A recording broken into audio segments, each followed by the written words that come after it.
Hi guys, I'm going to show you how I wick my fleece. So here we are. So why it looks like this is because I tried to sew it in on the sewing machine and it didn't work, and there was holes like right here. So I just use this as a potty pad. It's good enough. So I'm going to show you this term. So let me just show you. Let's say a guinea pig peed. Okay. And once they pee, when it's not wigged, it looks exactly like this. See? And there we go. And it's not supposed to do that. So in order to make your fleece more absorbent, you have to put it in the washer. Then, well,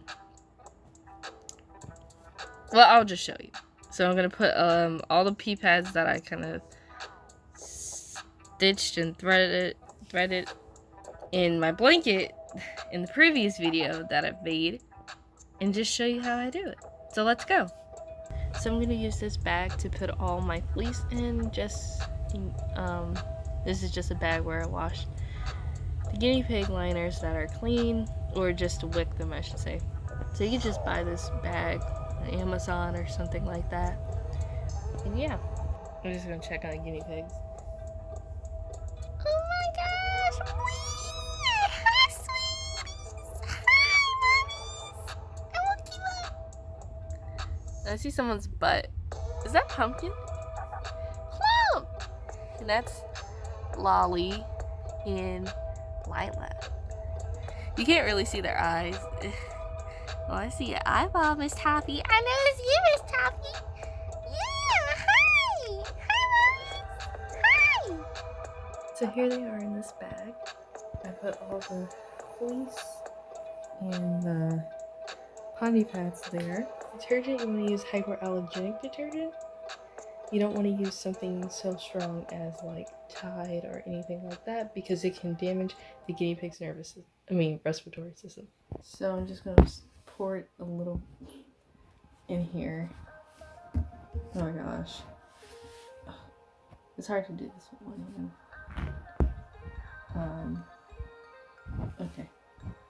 Okay. There we go. So what I just do to make sure this bag is zipped, this is just to help any hay or poop or whatever it is. That's why I like the bag so much.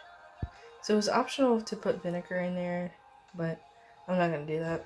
I could have put detergent up there, but I'm not gonna do that. You want this to be hot. I'm just gonna leave it on heavy.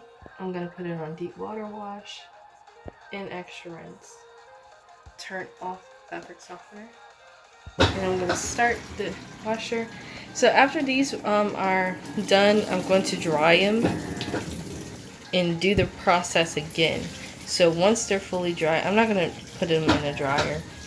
I'm not gonna do that, but I'm just gonna let it air dry. And yeah, actually they're pretty much dried off, which is weird, but yeah. I'm gonna wash them the second time. So you want to wash either 2 to 3 times. I'm just only gonna wash twice. So see. So I just put some here. I'm gonna zip this up, but I'm just gonna rewash it again. Yeah, it was like pretty much dry already. The blankets, I mean. So I was just like, why not wash it again? So like I said, I was only gonna do this twice, and I'll be back. These just came out the washer. So they're pretty much dry. So I'm gonna just do a test to see if I put some water, will it absorb better? And it has. So you see how I just poured that water? Now it's absorbed. It's not just sitting, in a big place like that. So let's just do it again over here. See, it goes directly on there. It's not like a big, huge puddle. So if you want it, you can wash it again, but I'm not going to do that. So anyway, I hope you guys liked this video of me wicking the fleece, or show you how I wick my fleece. And yes, so stay tuned for next video. Be sure to like this video and comment and tell me what you thought of it, or did you do something differently? Let me know. Thanks for watching. Bye.